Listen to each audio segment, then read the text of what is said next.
Hello, ladies and gentlemen, and welcome to another edition of the Confusion Thursday Night Hangout. Sir, how does it feel to be they on this lovely night? I am alive. I breathe. I mean, I'm just reading the sign behind you. You are they. Yes, they. The rest of it says live. One would assume. Anyways, ladies and gentlemen, of course, I am your host, Charlie, and I'm joined once again by the political counter himself, Zealeus. Good to see you. Good to be seen. Ladies and gentlemen, this, of course, is the Thursday Night Hangouts, our live show where I try our best to cover the topics most important to you during the show. At any point during the show, if you have any questions, comments, concerns, opinions, thoughts, criticisms that you would like to share with the class, you could do so by dropping it in the chat of Twitch, YouTube, or Facebook, and we'll try to add it to the show. If we do unfortunately run out of time, we'll add it to the very next show. And, of course, side note, real quick, the next show will be slightly delayed. It will start at 8:30 next Thursday, as I will be sprinting home from a basketball game yet again. Well, I hope you actually drive home, because sprinting would be kind of amazing if you make it home in time. Yes, seeing that it is a 7-minute card ride. I mean, it'd be good exercise. But that would be after basically playing 40 minutes of basketball. So probably not the smartest idea to sprint after that. All I'm hearing are excuses. Yep. And that's what I'm going to give you. Fair enough. All right, ladies and gentlemen, let's jump into the stories. And let's start off with the really weird one, which I'm surprised is not actually a bigger thing. Apparently, there was a anime convention over the Memorial Day weekend in San Jose, California, where some cosplay models had set up these official stands outside of the convention center where they were offering up feet juice. And what feet juice is basically fruit juice. Wait, I'm not sure I actually want to know this. I'm already kind of scared by the concept. Continue. So what they did is these cosplay models would stand in the bucket of juice and then scoop out said juice and sell it to the passerbyers. They almost immediately sold out. Each cup was anywhere from $10 to $15 a piece. What the fuck are we doing with our life? Don't you remember there was that YouTube personality a couple of years, like a year ago, that was selling her own bathwater? I'm just going to drink alcohol. Get that hypothetical taste out of your mouth. What I'm thinking is, we did our Ultra Confusion fan table raw. Uh-huh. Apparently, we should have been playing the controllers with our feet. Maybe that would have actually got people like more interested, because apparently you're supposed to be using your feet to do things. Am I reading this right? I'm pretty sure you just need a cute girl to dunk her toes in a bucket of V8 Splash and just sell.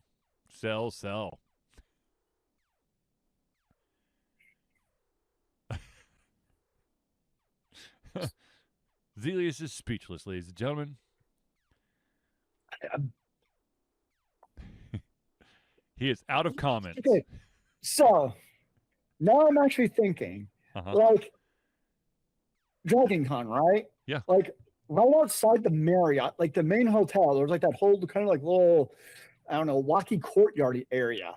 Yeah. Probably be like actually the perfect place for this. Yeah. For people to set up feet stands, feet brothels. I don't know. I'm very disturbed by this and the fact that it sold so well, apparently. I mean, I do know through, third-party sources, because I claim to have never done this myself, but apparently feet are a big thing on OnlyFans, where I guess people will pay lots of money for the feet fetishes. It's a thing. And in all seriousness, if that's what these people, it's one of those things where it's not harming anyone, and you're going there and you're making a conscious decision where it's like, I know where these feet, well, actually, I don't know where these feet have been, but I know they've been in this juice. Yep. And as long as you know where the juice is coming from, it's not like they're selling you juice where they're like, oh, this is freshly squeezed orange juice. It's like, no, it came out of my feet, and they're being transparent about it. Whatever. People do their thing, and it's not, hurting anyone. More power to you. Yeah. That's kind of how I really do look at it. It's obviously, I'm speaking on your behalf, but I don't think it's either of our fetishes. No. But everyone has their thing. I mean, that's not to say I've always been curious about doing one of those, like, like a bucket list thing of like smashing the grapes to make wine. But that's different because you're still like going through the full fermentation process and everything. Like, right. That's a thing. And I might even sanitize my feet before I smash the wine or the grapes. Who knows? I'm sure that's recommended. Though probably, well, I don't know if you would want to have soap on your feet, though. You probably just wash off like phosphates or something, because that's what you do with your wine. The big thing anyways. So I'm sure there's ways to do it. To your point, you're right. You don't just want soap suds on your feet. I'm kind of curious in this case, like, what is the sanitation protocols? Like, did they actually, because there is definitely a thing with like food safety where like anybody actually legally selling, I'm assuming this is not legal selling, but anyone actually legally selling it, like, there's very strict guidelines as far as this actually goes, as far as like what can and cannot touch. I'm pretty sure feet is at the top of the list of things that are not supposed to touch your food. And I'm pretty sure there aren't any guidelines on how to properly wash your feet for said activity. It's just hasn't been part of the protocol because it's not something that, there's not like a food serve certification for this type of thing. I'm pretty sure. Right. Yeah. I don't know. But, it's a very good question. Anyways, so, I mean, they sold out in an hour. So it wasn't like the feet were in there all day. It was basically, one of those pop-up things, and probably why no one got in trouble was because within an hour they were gone. Yeah. So, anyways, speaking of conventions, there has been there's always stories about individuals who cannot behave themselves at conventions. There's also, and I'll just branch on from conventions to say also like theme parks or basically areas that you pay to go see, and people not behaving themselves in those areas as well. So just a real quick PSA, ladies and gentlemen, I understand that you paid to be at enter theme park name or enter convention here, but that does not give you basically free reign to do whatever the hell you want to do. It does not allow you to steal stuff from people or from the actual venue. It does not allow you to vandalize other people's stuff or venues' equipment. You are paying for the experience, so enjoy it and shut up. But I'm a special snowflake, sir, and I deserve my money to go further and use it the way that I want to, so it ruins it for everyone else. Because this is my memory of this event, not yours. Since we're talking about it real quick, when it comes to conventions and basically, you got to behave yourself.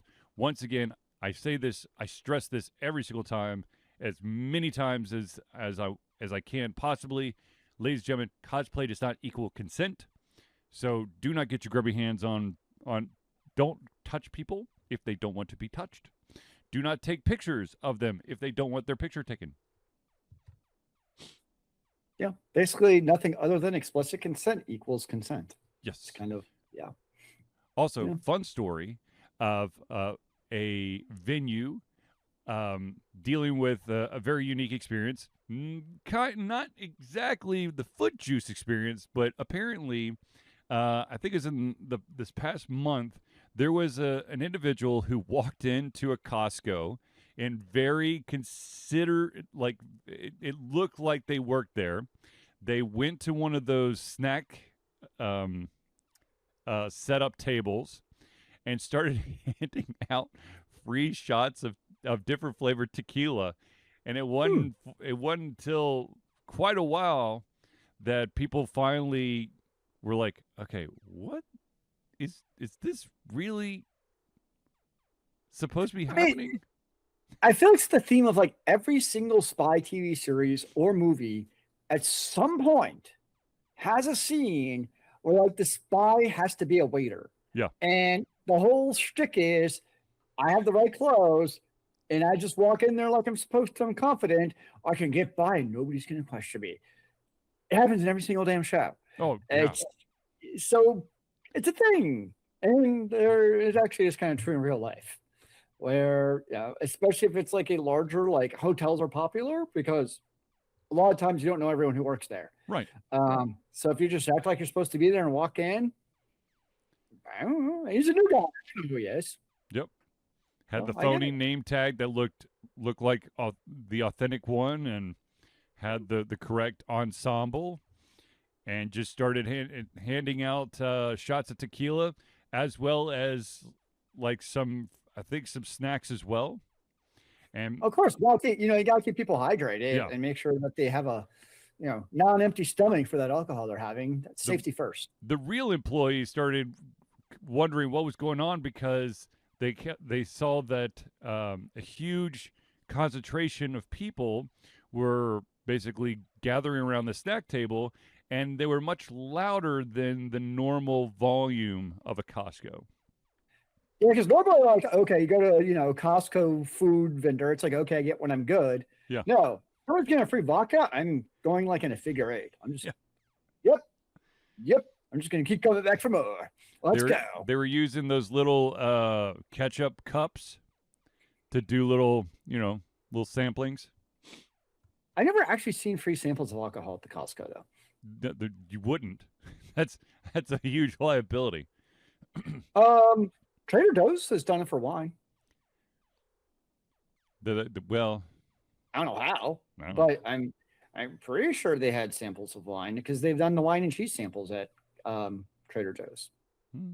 I don't know. I don't know. Maybe you get Now, wristband at the door. now I'm actually curious. Hmm. Might have to go to Trader Joe's every day to find out. Hi, you doing free wine today? No. Okay, I'll see you tomorrow. No, okay, thanks. I'll check. Yeah. So, anyways, just a fun little random story on the side there. Hmm.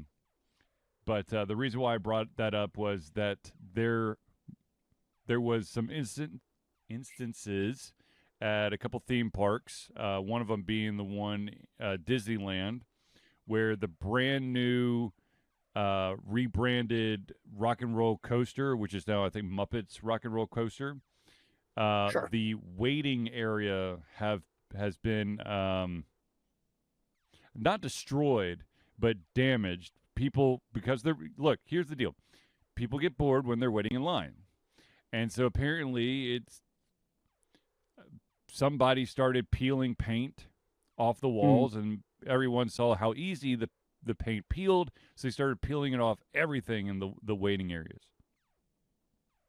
And then it's the old story of great, they ruin for everyone else because if people ruin it, then the company is going to be like, well, we're not going to spend money on doing this cool thing because it's going to be ruined anyways. Yep. So it's the old saying, you ruin it for everyone else because you're a jackass. Also, I know I'm doing a lot of side notes here, but if you are in the Disneyland area and you go to, I think it's called Smuggler's Bay, the Star Wars theme thing, make sure that you have the Disney app that it basically gives you these kind of interactive games. Like if you're in the Smugglers, the Star Wars area, you could do bounty hunts where they've got a bunch of these fake doors, and you use the GPS on your phone, and once you get close to it, it registers, and you can capture that bounty, and then go back to one of the bounty board areas to get credit, get points. That's kind of fun. So it's kind of like Pokemon Go for Disney. Yeah, but my gotta catch 'em all. favorite by far, I know it's been over a year now, maybe a year and a half, was the scavenger hunt that went through Epcot. That was DuckTales themed, which was fun because not only were you were trying to find these specific things, but there was interactive elements, like shit would actually happen in the store or in this store in this building's window. It was really All cool. I can honestly think about is, and there goes my battery life. No, that's true. You got to be packing a battery. That's very true. You gotta be packing that electronic heat. That's right. The good stuff. Speaking of packing or large packages, maybe, I don't know. I think we kind of already talked about this before, but many directions. But I do want to go back over it. The new largest Lego set, which of course is an astronomical 12,060 pieces, is, I don't know if it's out yet or if it's about to release. You can pre-order it. November 1st is when it officially comes out.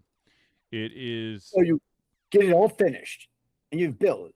Only you're missing one. You've got 12,059 pieces. Oh my God. I would lose and my mind. The last piece. It is the Sagrada Familia. It is a Gothic. It's a cathedral. It's gonna take up some space. Let's just put it that way. How big did it say what the dimensions are? I'm actually kind of curious. Let's see here. Does it give the dimensions? Dimensions is, it's just over 24 inches in height, 18 and a half inches in width, and 15 inches deep. Boy, that's a lot of Legos. Yeah. Pre-order opened up today. Have you pre-ordered yours yet? No, I do not have $800 just lying around for a Lego set. I mean, I'm looking at it right now. It looks pretty freaking rad. I know it looks amazing, but I do not have that amount of money to put down. But yes, it does look amazing, and I'm pretty sure that if I were to ever try to put that thing together, I don't think I would be able to like use my fingers afterwards. I would have such bad like arthritis and cramps trying to push all those damn things in just right so that that all fits together and looks pretty. I do wonder how long it like a piece like that would take to put together. That is a very good question. I don't know. I mean, I could put I'm trying to think what's some of the bigger pieces I've done. I mean, I was able to do, damn it, now I gotta look it up. What's the, how many pieces are in the it's the Harry Potter Hogwarts? Harry Potter, what's it called? Monster book set. The Harry Potter Chomping Monster Book of Monsters. And that is, how many pieces? How many pieces? How many pieces? I need to know how many pieces this damn thing's got.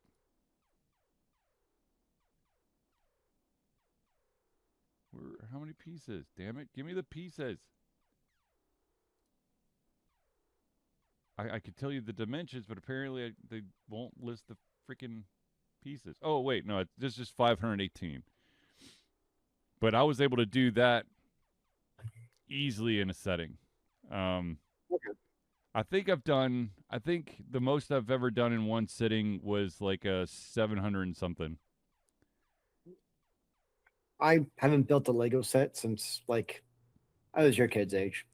I I just haven't. I built that one because I was on vacation with my family, and my nephew really wanted it completed, but he didn't want to put in the work.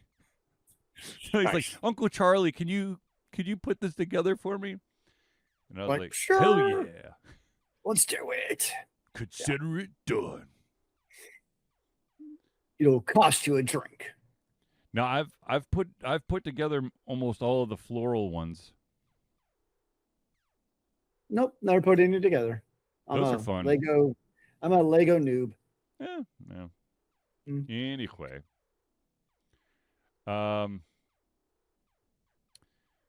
Moving on.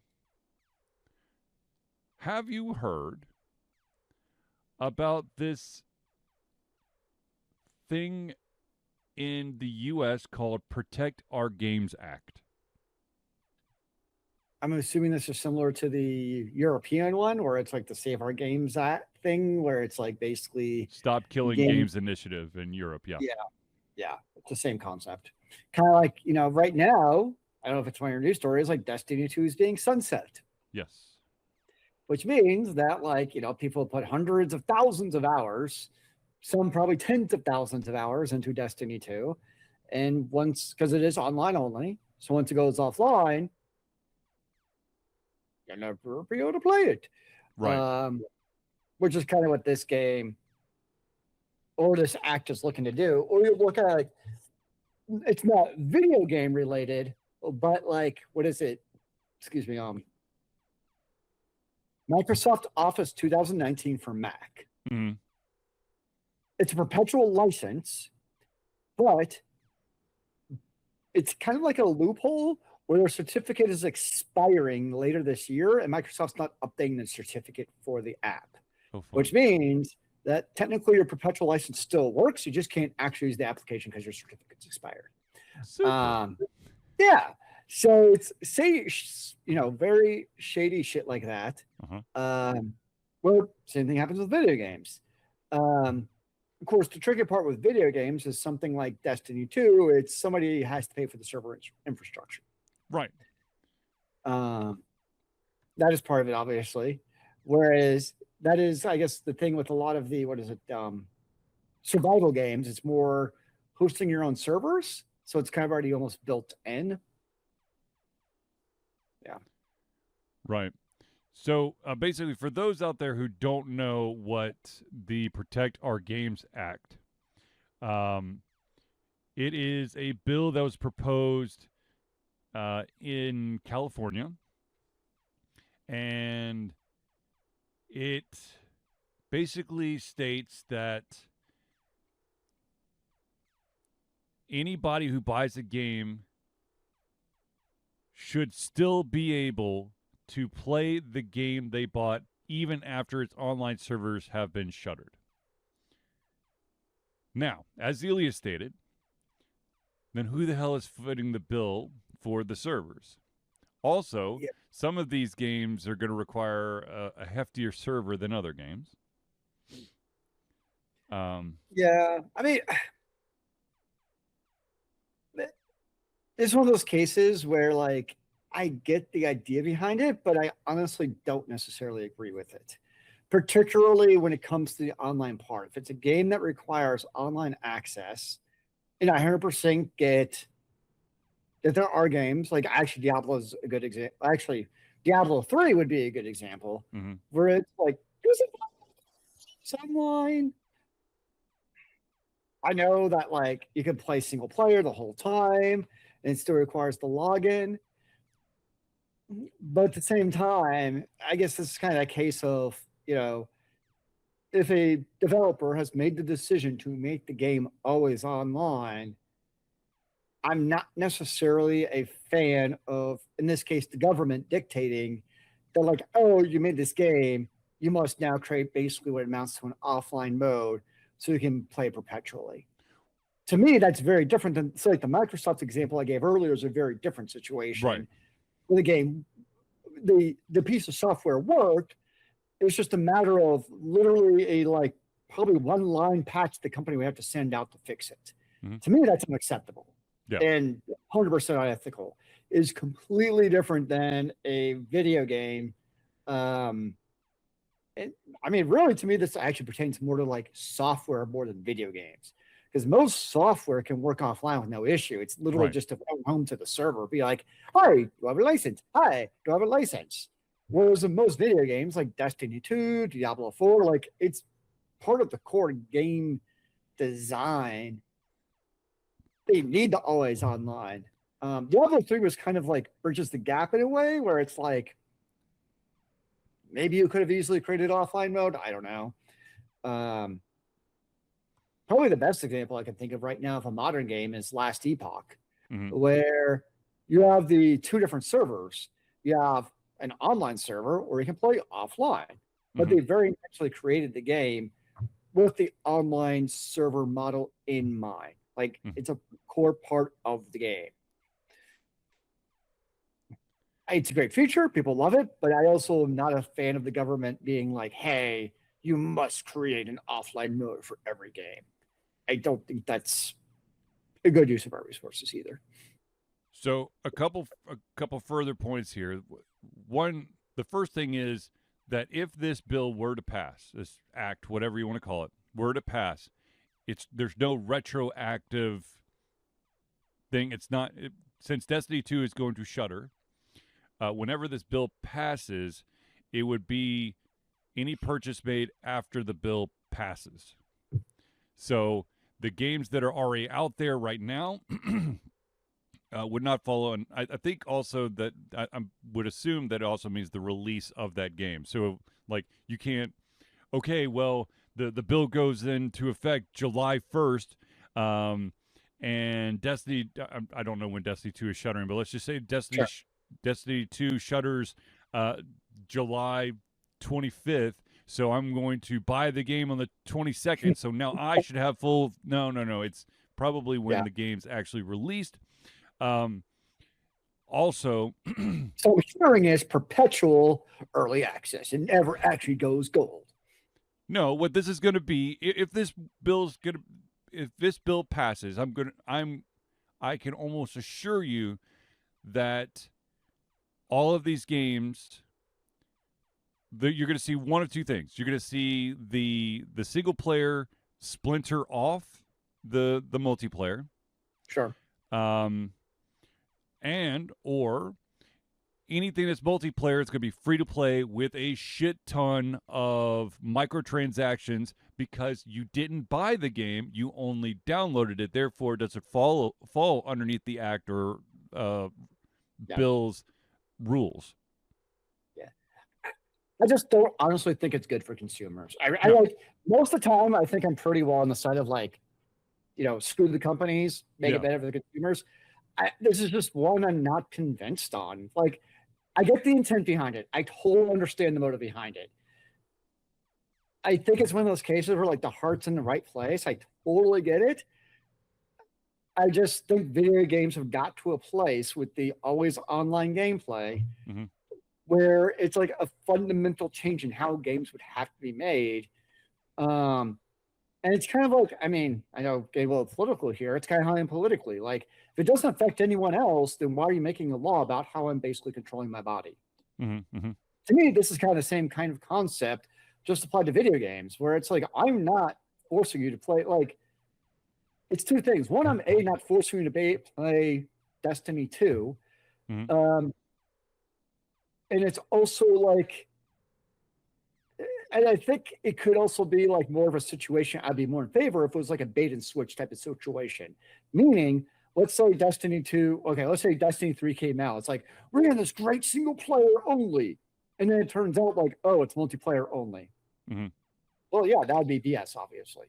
Right. But like, if a game is clearly online only, like, I don't know what to tell you.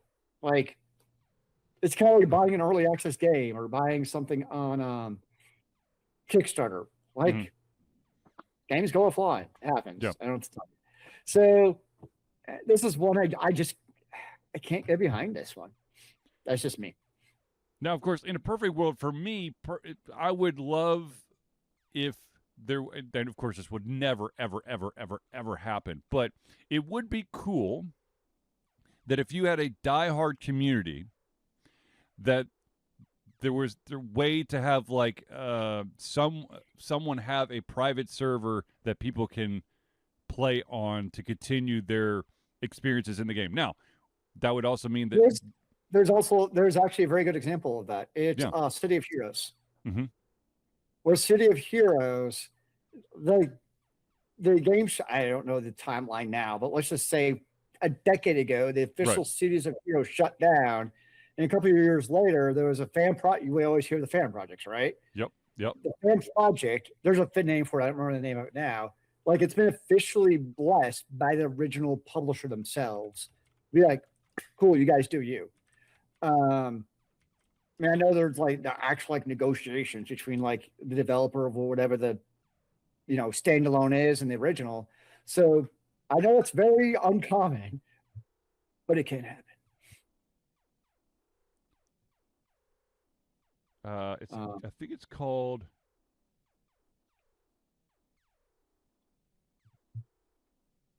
I think it's now. They're the built by fans, the spiritual successor, City of Titans. I think that's the one. Homecoming, I think it's what it's Homecoming, called. right? Yeah, that was the other one I was looking at. Yeah. It's NCSoft is the company. Yeah. Yeah. So NCSoft gave and I've read like where they gave their official blessing, which I think is cool and great and everything. But again, if the bill was maybe like Destiny 2 shuts down and now people can create their own private servers and they can't be litigated, okay, cool. That I can totally get behind. Yeah. But like basically saying that a company have to keep their servers online or make it single player only, because like, I mean, taking a game that is fundamentally made for like multiplayer, it's not like you can just flip a switch and magically become single player. Right. Like, it doesn't work that way. Yeah. Yeah.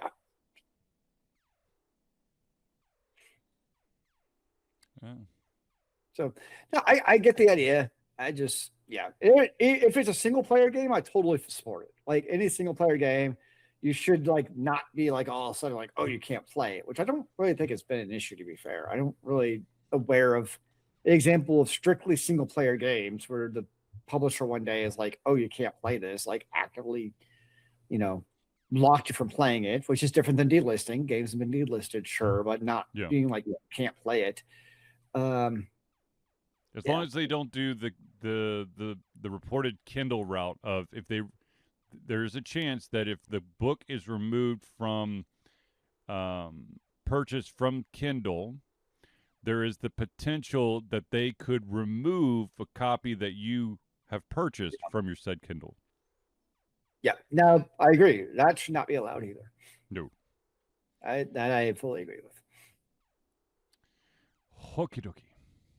We are going to pause real quick to thank the individuals who help Alter Confusion be the Alter Confusion that you love and adore. That, of course, you never said where you stood on the topic.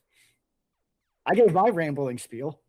No, mine is in a perfect world. I would love for the ability for people who are hardcore fans of said online experiences, to basically have like a homebrew private server so that people could continue to experience the passion, the camaraderie that you had in the game. Now, of course, it would be an as is product. I'm not expecting a company to continue to update it. If there's an issue, then well, there's the issue.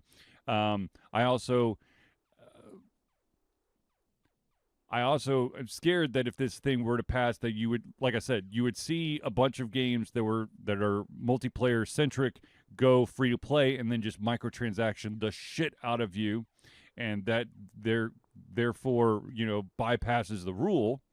Yeah. But then again, as many people have probably noticed about me, I am a single player kind of guy. I do play a couple multiplayer games from time to time, but it is very rare to see me devote a lot of time to that. I think like I can name 3 games that I've spent.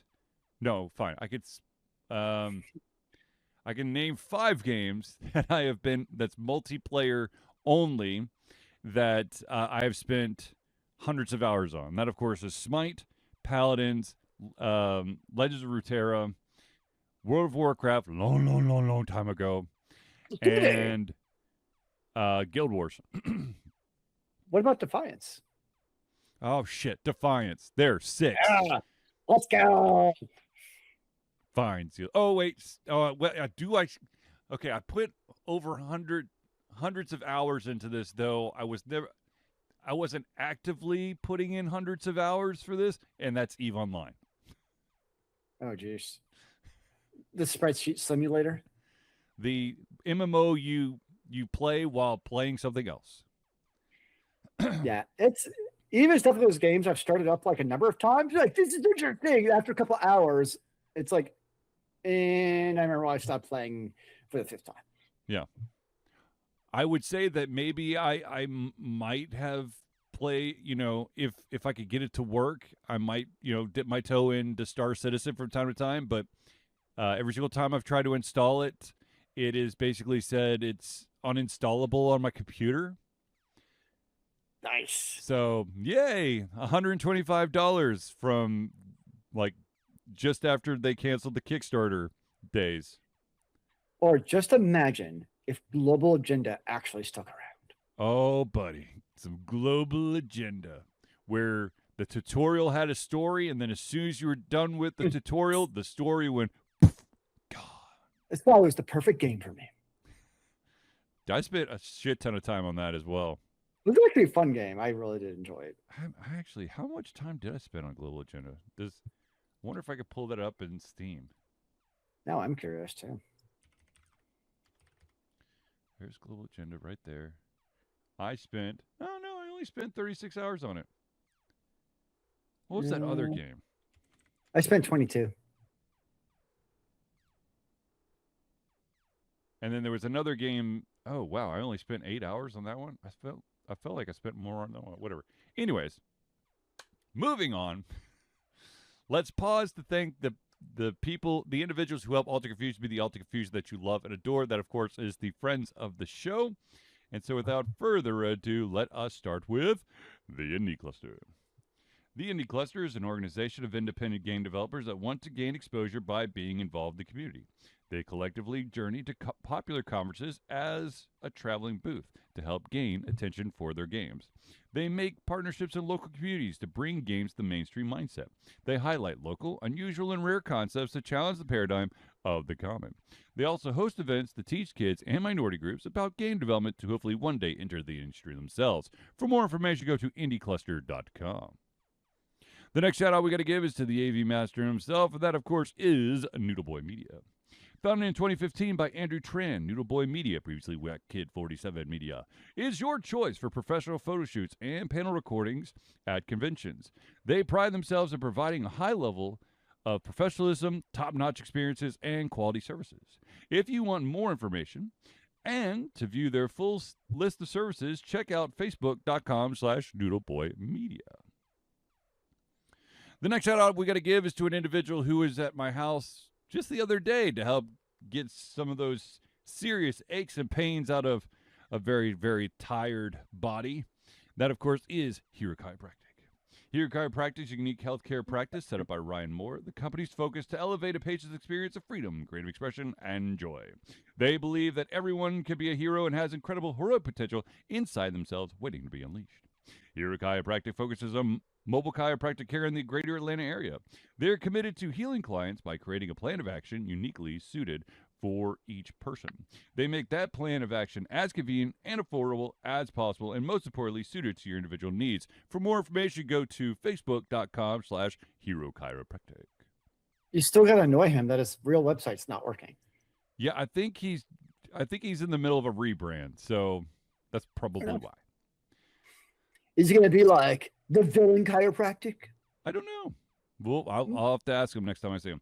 All right, the next one is the music maestro himself. That, of course, is CrossPad Creative. Need a new logo or want to work on a full branding and content strategy? Or maybe you need music or audio for your content, just like Alter Confusion. CrossPad Creative offers a whole host of solutions for individuals and small businesses. Just email Josh at crosspadcreative@gmail.com and see what he can do for you. Yeah. And the final shout out we got to give is to the original backer on Patreon for Alter Confusion. That, of course, is Agile Axiom. By day, Axe leads both the development team and system administration team working with satellites at NASA's Goddard campus. But while not in meetings and many times during, he is the Agile evangelist, Agile Axe, championing the philosophy of Agile and trying to make the world a better place for software developers, testers, system admins, and software projects the world over.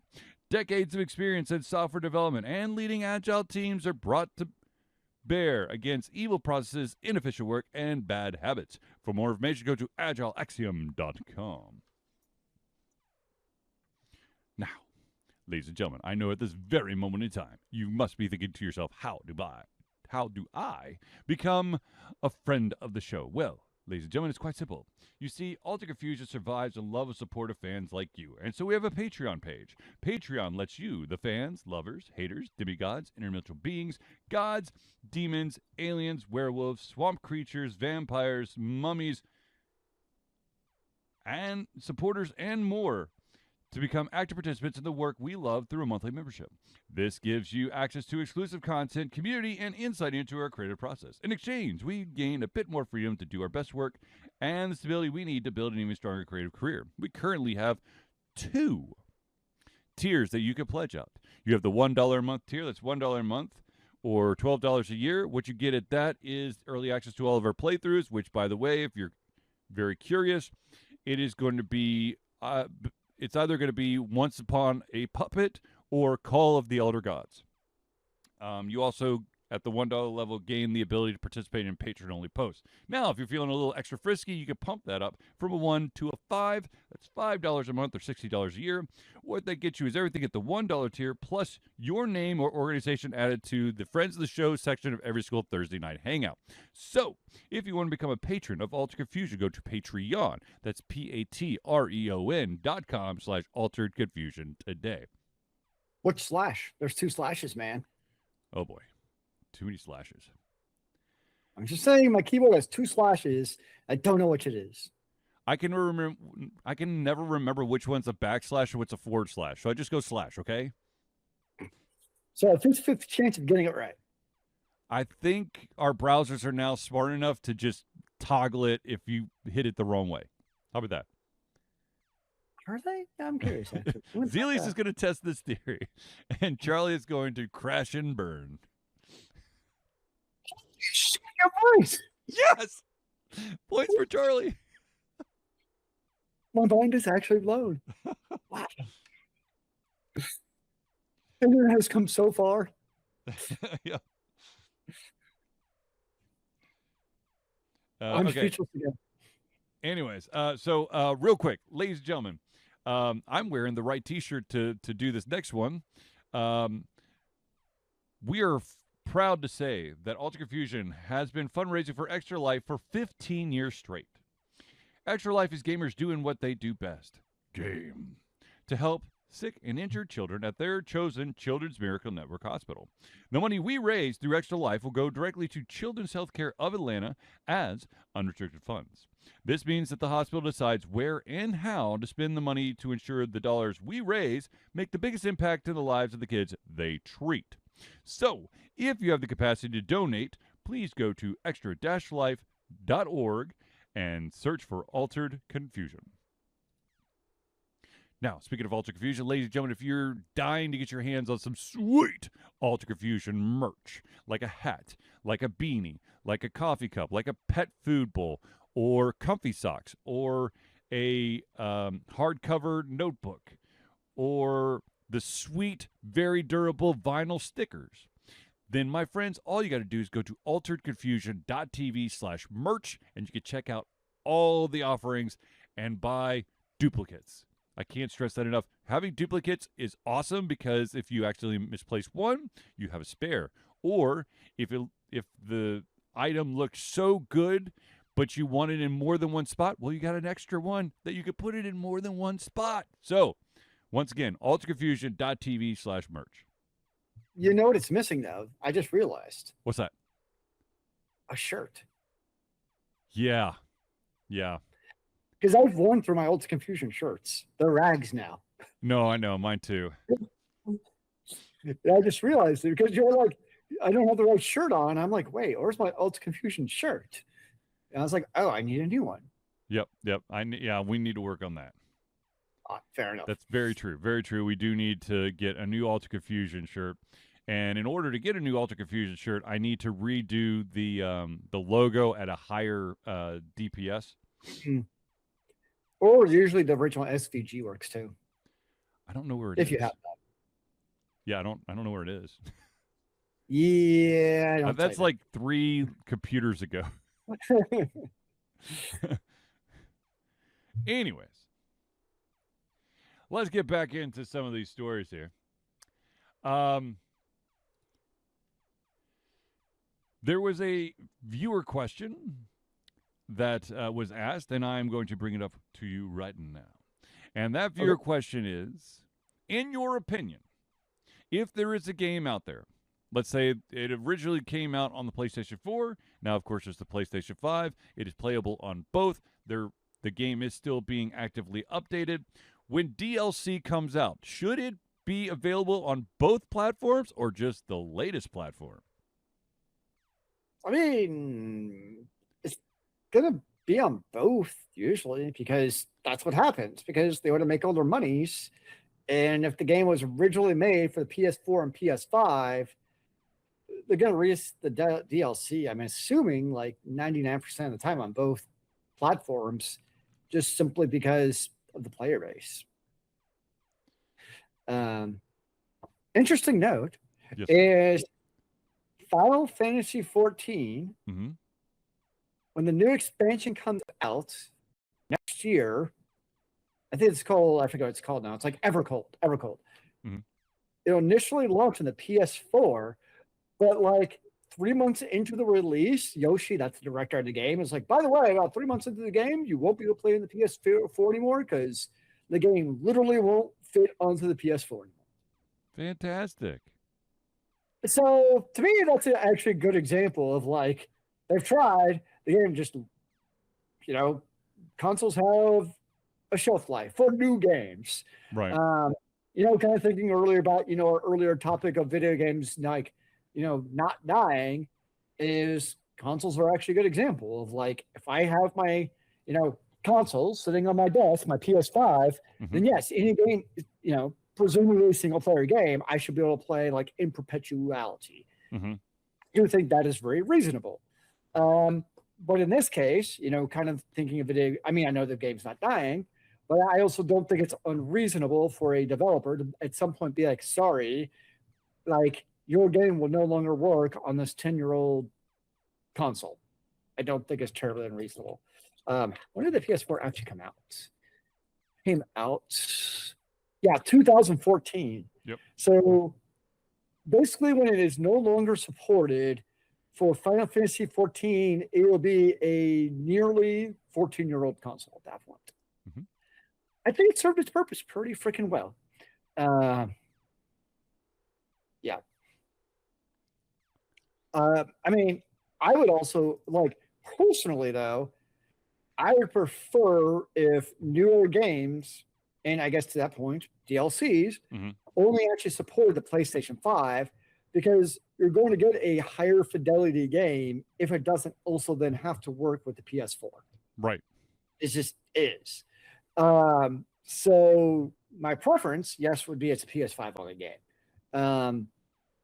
Because it'll just simply be better graphically. That's presuming, which I know is also an issue, that the developers aren't lazy and they also don't actually do any optimization in the first place, because that also happens. Who needs optimization? Just throw more horsepower in it. It'll be fine. Yeah, sure. Yeah. What about you, sir? I mean, in a perfect world, I would love for the DLC, the newer stuff, to be available for those individuals who may not have gone up, especially now that consoles are going to, and PCs and whatever are skyrocketing in price thanks to shortages and stuff. But at the same time, I too think that the focus should be on the latest generation of the console or platform, simply because you want the best. And you're right. You'd either have to make two completely different versions, which costs a lot of money, or you would have something that was not as optimized, coming out on a system that is going to probably show the wrinkles, right? So you don't want that, because that looks bad.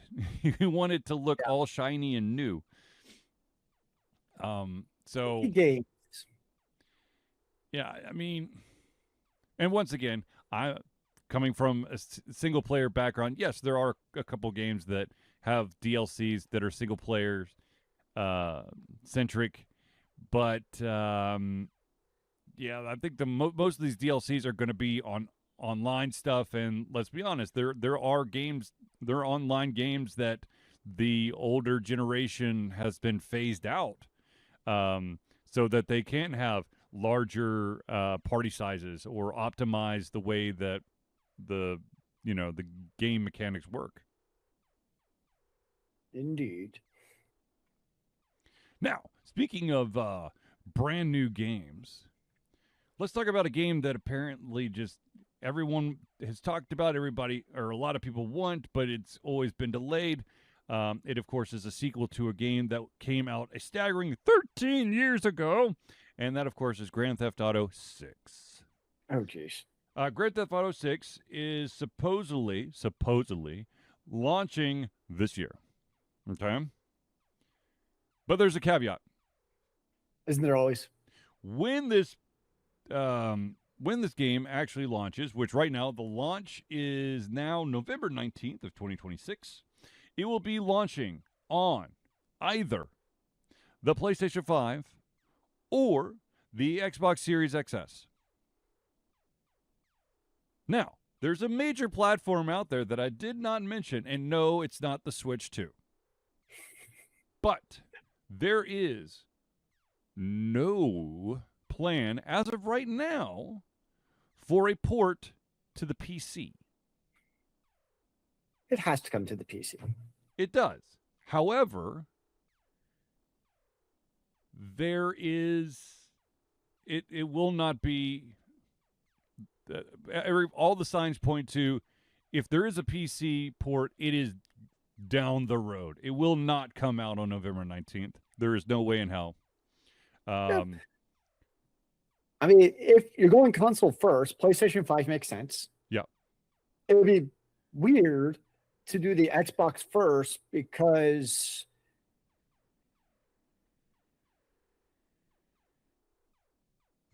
the Xbox is notoriously much more difficult to develop games for, because you have to develop for both the X and the S simultaneously.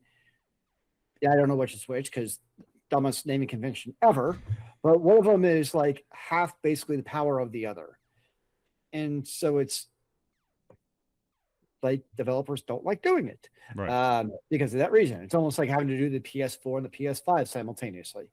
And so I would be very surprised if the Xbox were to be a first release. Simultaneously, I get, but I'd be very surprised. And also because the PS5, just from a numbers perspective, has sold like significantly more than the Xbox. Mm-hmm. So, I mean, PS5 makes logical sense for it to be the first release on. Yeah. Also, to go a little bit further down the rabbit hole, just another heads up, the parent company of Rockstar Games, the makers of Grand Theft Auto 6, Take-Two, has I don't want to say long-standing, but it's been a while. They do not sell games in Russia. So if you're in Russia, you can't get the game. Did not know that. Also, fun little twist as well, but there is online components to Grand Theft Auto 6, and they're, depending on what country you are in, you are not guaranteed access to said online components at this time,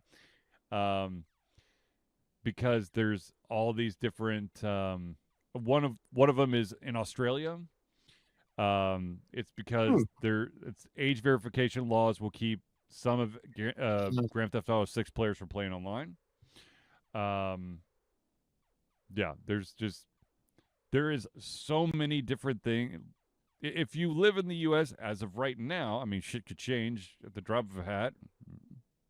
But as of right now, if you've got the money and you've got a PlayStation 5 or Xbox Series XS, on November 19th, technically, potentially, you might be able to have the full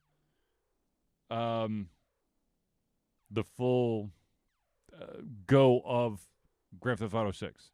Now, of course, it would be funny as hell after all these delays if there is like a day one bug that just cripples a huge chunk of the game. Maybe, I don't know if as bad of, what was it, Batman Arkham Knight, where if you rode the Batmobile across a bridge, you are just absolutely screwed.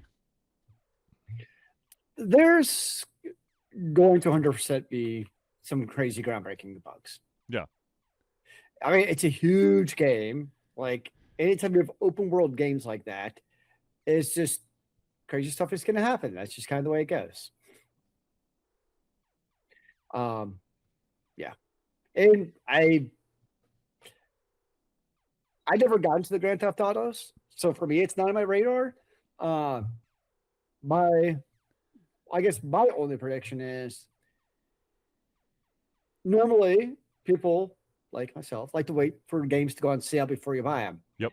I have a feeling GTA 6, you'll be waiting a long time for any kind of sale. Well, let's be honest. I feel like most of those discounts usually come to PC before they come to the consoles. And since they don't have a PC port right now, you're going to be waiting a very long time to get your hands on some. Yeah, that's exactly kind of my theory. Yeah, because they'll do an initial $70 launch on the PC. Yes. For full price. And to your point, like PS5 they don't discount much because they don't have to. Right. And so, yeah, that would be my prediction also is you'll be paying $70 list price for a long time. But if the maybe even more. True. But the anticipation of Grand Theft Auto, it's going to sell you a lot of freaking copies. Yeah. Oh, God, yes. Yeah, I'm yeah. Yeah, I mean, I assume if you're a GTA player, I assume it's going to be a good game. I would hope after all of the delays that you get something that's absolutely beautiful. Now, speaking of games that had a day one bug that absolutely wrecked people, the company CD Projekt Red, and yes, I have it spelled out in front of me so I don't fuck it up because I always rearrange those three words in the title. CD Projekt Key Red? The Red CD Projekt, the Project Red CD. DC Projekt? They are currently, of course, working on The Witcher 4 and Cyberpunk 2, but they are also working on Cyberpunk 2078. Sure, or 2099. There you go. They are also creating an additional game. Now it's just got a project name. It's called Projekt Hadar, and the only really reason why they that it's known that there is this Projekt Hadar is because there's a job listings are populating for that. So I don't know what it is, but it is not anything to do with Witcher. It has nothing to do with Cyberpunk. So be on the lookout to figure out what the hell is actually going on. There is, of course, there have been rumors swirling around about a game or some kind of functionality to help bridge the Witcher 3 Wild Hunt and the upcoming sequel. That has been confirmed. It is going to be Songs of the Past for The Witcher 3. So it's going to be a third expansion that's going to help kind of like usher you from The Witcher 3 to The Witcher 4. So I was very confused when I first saw that announcement. Yeah. Because I'm like, are they releasing an album for the game? Like, I thought it was songs. I'm like, Songs of the okay. past. No, I thought that's what I was like, okay, that's so neat. They're going to do like a song thing. Sure, Yeah. why the hell not? Sure. Yeah. And it The actually took me much longer than it probably should have to have realized, no, it's actually an expansion. it's all epic ballads. You're just listening to a bard give you the journey of Geralt. Hey, we got Jaskar. He could do his, toss a coin to the Witcher and some of his other ballads. Yeah. It's canonical according to the TV series. Exactly. I did find it interesting that the developer did say for Witcher 4, which we're still a ways away from that, that there's going to be no DLCs for Witcher 4. And I'm just like, I'll believe it when I see it. Yeah, like doubt. Like, because right now you're creating a DLC. They're creating a DLC to branch the current Witcher to the new Witcher. Are you telling me that if this DLC is a success, that they wouldn't want to rinse and repeat? Yeah, like there's no way. I would put a hefty amount of money if I were a betting man into their being a DLC for Diablo, or not Diablo 4, for Witcher 4, because that's just what you do. You release expansion and DLCs. Yeah.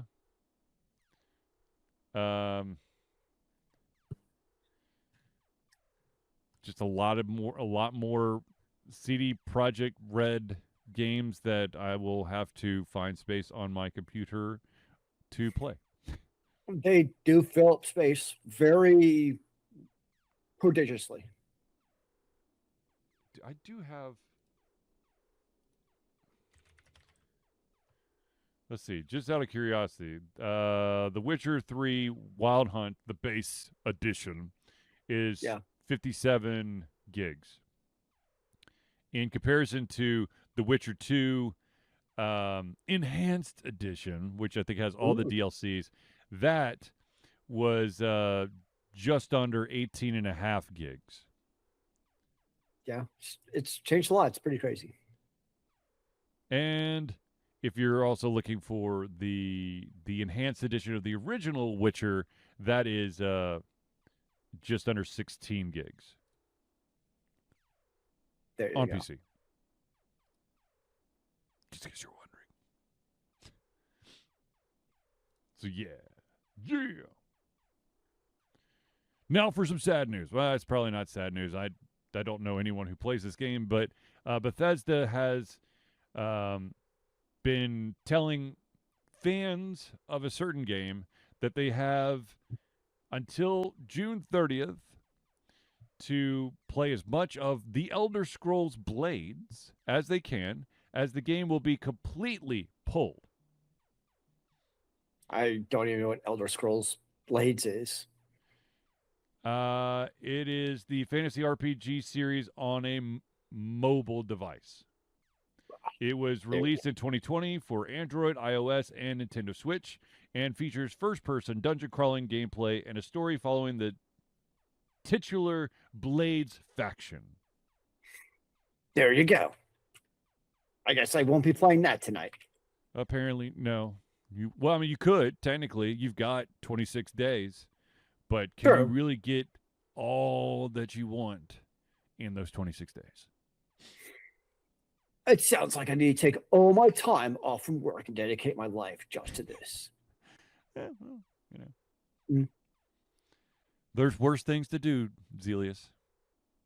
There's worse things to do. It's probably smarter things to do too, I guess. Yeah. Smarter. It's overrated. You gotta live a little, right? I live through video games. That is it. All right, Zealeus, what have you been playing recently? Mostly PoE 2, because the new whatchamacallit came out. The new season came out, so I've been Path definitely of Exiles 2. What's that? Path of Exiles 2, just in case people don't know what PoE. Yeah, thank you. I tried an early access game, free to play, called Warped Universe. basically the shtick is, what does their webpage actually say? Did they actually tell you? Okay, that's way too long to read. Basically, it's instance-based FPS game is what it is. And the thing is you have basically two different modes you can play. You can play FPS mode, or you can play it's like a turn-based mode. Super early access. It's hard to judge a game that's in early access because it's early access, but the game, as far as I'm concerned, is dog shit. It's just not very good. Like the gunplay wasn't very fun. Like I'm like, okay, this is weird. And the biggest issue I had was I just didn't like turn-based play. I'm not a big turn-based player in the first place, but like it just wasn't fun. So I was like, okay, the FPS version. Part of the FPS is when you're inside, I think they have like major clipping issues because when you're inside like a building, I would start getting shot by things. And like I could never tell where I was being shot from. Like I would start like looking around, turning, and like sometimes I think the NPCs were like actually below me. I could never actually figure out where I was getting shot from, by the way. I think sometimes like they were below me. I couldn't actually tell because like I know it's like multiple levels. So I think sometimes they're like below me, but like the enemies could actually shoot through the floor. And I think, although I still can't confirm it, I think there's like basically a turret tower that shoots at you. The problem is the thing that I think it's a tower has like no actual visible guns. I would just kind of see like bullets come out of it, and I couldn't tell like if the tower was shooting at me or if there was like an NPC like behind it shooting through the tower and hitting me. So it was like there was a lot of issues like that where like I just legitimately couldn't tell where I was getting hit from, which to me is just really frustrating. Like I don't mind a game like, I mean, I'm not a big fan of games like obviously I know we've talked about it, games like Souls games because they're hard and I suck at them. But at least I know why I'm dying and I suck at it. I can at least be like, okay, I died at that and I'm just not going to be good enough to beat it. I can move on with my life. Right. Versus, again, like, I just don't know why. I was getting hit and killed. And so that was just really frustrating from like a gameplay perspective. And again, it's early access. It's free to play. So like I don't want to be here like shitting on it because it is free to play and it is early access. But like the game needs a whole freaking lot of polish, I guess is kind of how I put it from an FPS perspective. I got you. There's also a gun like you build up points towards firing something. I couldn't figure out what my alternate fire did. Like I would shoot it at something and nothing happened. So I don't know what the alternate fire in the game actually does. I could never figure that either. So yeah, the game has a skeleton.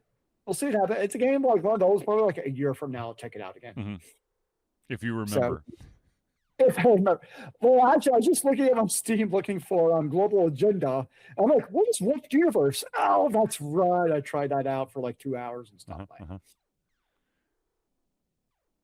Yes, outside of that, definitely all in on Path of Exile 2 right now. Gotcha. What about you? I've been playing, I've been streaming some more Slay the Spire 2.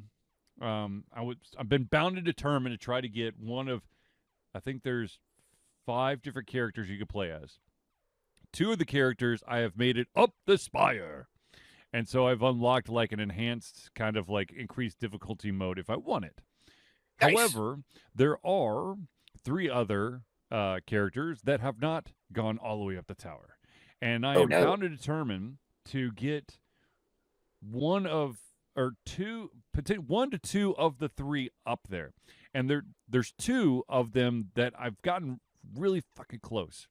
There is a boss that somehow always gets put in my way when I have a specific when I select a specific character, and I cannot beat this boss because it literally, I think it's like every 3 or 4 turns, it basically debuffs you to, would you like to take X amount of damage at the end of every single turn? Would you like to receive 1 less energy every single turn? Would you like to only be able to play X amount of cards per turn? Oof. Or would you like to only be able to draw X amount of cards per turn? Jeez. All And rough. and it's not. Let's say that you go the energy route. It compounds. It's not like it does not increase slowly.